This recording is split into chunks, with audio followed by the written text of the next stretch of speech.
אשרי כל משפחת ביתו, כל אחד הוא יבכו, מקובלת תפילתו לפני אלוקים.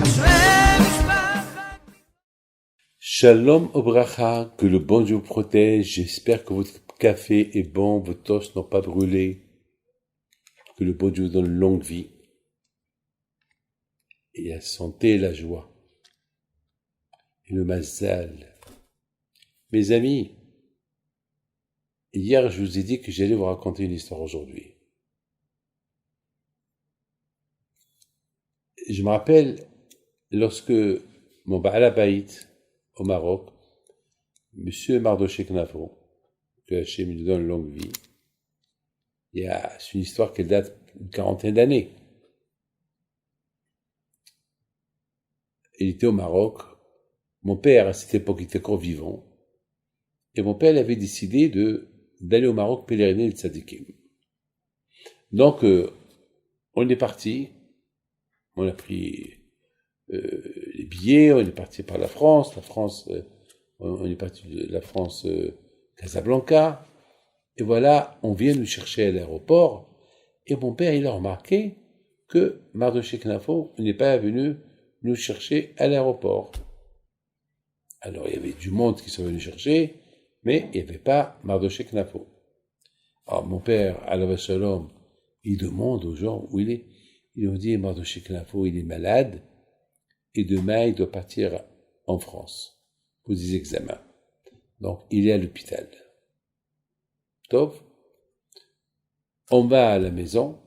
On est parti chez son frère Haïm, à Casablanca, et mon père me dit, va voir Mardoché, avant qu'il le prenne de l'hôpital à Casablanca, à Paris, pour se faire soigner.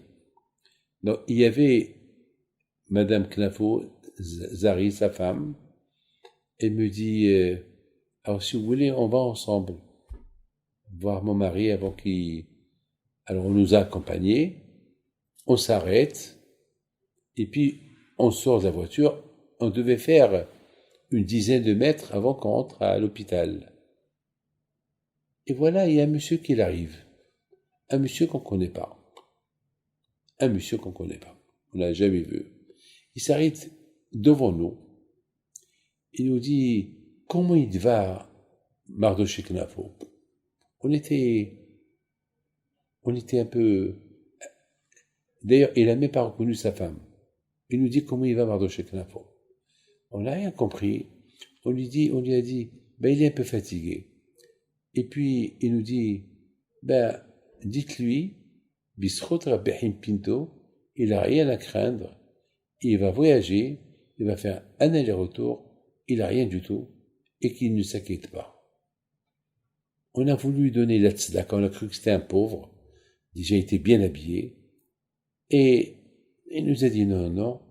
À peine on lui a dit merci et au revoir, on s'est retourné pour voir qui c'est ce monsieur. Parce que moi j'ai dit à Madame Knafo, c'est qui ce monsieur? Elle m'a dit je connais pas. Et puis on se retourne pour voir c'est qui ce monsieur. On a vu qu'il y avait personne. Ah, vous allez me prendre pour un fou. Écoutez, je suis pas fou, je suis devant vous. Je prends pas des cachets, je prends rien du tout. Donc, je sais ce que je vous dis. Bon, c'était le mystère total parce que c'était une fraction de seconde. Où il est parti? Il n'y avait pas de porte, il n'y avait pas où aller. C'est pas possible. Bon, on monte chez Mardoché Knafo, on le rassure, il était content de me voir, et je dis, papa, il te fait la bracha, et puis, je retourne, maintenant, eux, ils sont partis, moi, je suis retourné seul chez M. Haïm Knafo, là où mon père il se trouve. Première question que mon père m'a posée, comment il va? Je lui dis, Baruch Hashem, et lorsque vous êtes arrivé à l'hôpital, personne ne vous a rien dit, vous avez rencontré personne, et je lui ai raconté ce qui s'est passé. Et mon père, Alav Shalom, il a fait un sourire. Un sourire que à cette époque, j'avais pas la notion de lui demander, papa, pourquoi tu souris? Il a simplement fait un sourire.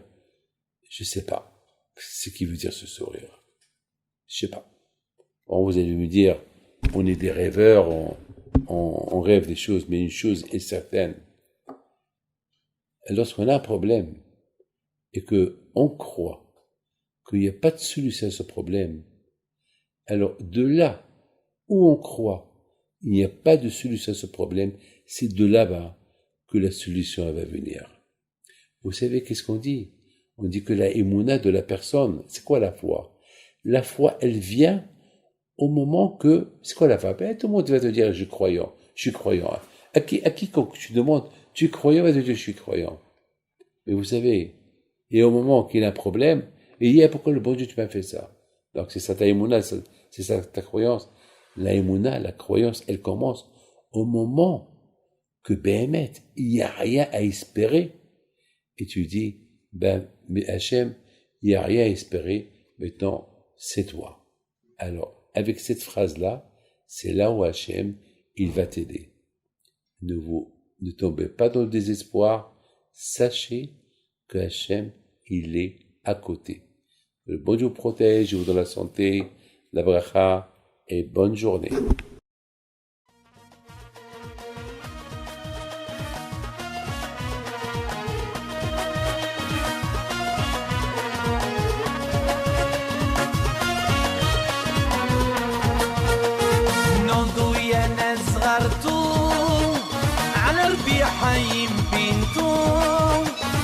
وقف لنا زي خوتو